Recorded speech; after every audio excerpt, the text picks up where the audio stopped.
A man claimed a New Hampshire woman he met on OnlyFans wanted to be stalked, so he hid in her attic and took video of her while she slept. This is a welcome update because I caught this story early last year. What the hell did he think was going to happen?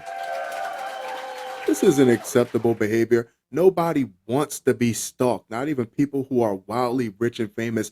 And that's part of the point of OnlyFans, is to cut the risk of those personal interactions. A New Hampshire man has been found guilty of several charges after he was caught hiding in the attic of a woman he met on OnlyFans and recorded her while she slept. What throws me and what will always continue to puzzle me is that if someone can find the motivation to do something so strange, then they can clean themselves up, go out in the real world, and present the best possible 5 minutes of themselves to a person that might just like them back. It's a lot more green on the environment than camping out in someone's attic waiting to be the next cautionary tale. On May 16th, a jury convicted 19-year-old Mauricio Guerrero of 2 of 4 counts of burglary, along with criminal trespass and invasion of privacy, WMUR-TV reported. I know I mentioned putting together a 5-minute presentation of the best version of yourself that you possibly can, but this kid might only have a minute or two before the women start reaching for the whistle. I was never that pressed at 19. Is it the internet that's killing people's social and interpersonal skills? As front page detectives previously reported, Guerrero was arrested in February 2022 after the victim, who was not named, heard someone inside her home. Once police arrived at the scene, they found Guerrero, who drove to New Hampshire from Pennsylvania, on the roof. He's very fortunate he didn't get shot.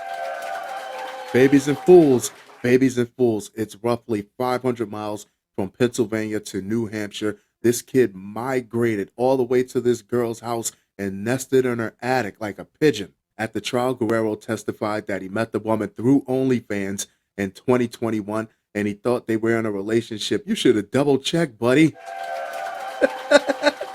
And that she wanted to be stalked. Nobody wants to be stalked, even if they like you.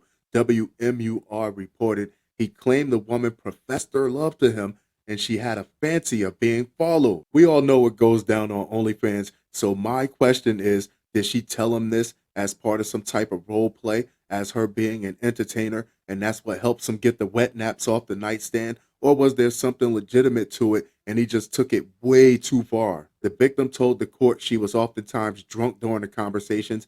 WMUR reported, yeah, he probably took it way more serious than she thought he would be capable of taking it. Guerrero reportedly visited the woman 6 times in New Hampshire, but she wouldn't see him most of the time. The victim did admit they saw each other once and had sex. Oh no.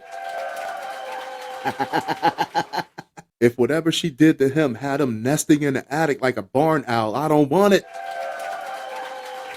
He ain't had it since it had him, and you went and gave him the round robin. Court documents state Guerrero sent the victim photos and videos of himself in front of her mother's house. This is extremely creepy. He also sent photos of the victim as she slept, including pictures of her genitalia. Guerrero would also leave food in the attic and planned to track the victim's vehicle. I think this went far beyond the point of just puppy love, and what's especially disturbing is what happens when he gets tired of just stalking. What happens when he gets tired of just looking, and it escalates to whatever the next level is after just taking pictures, photos, and videos.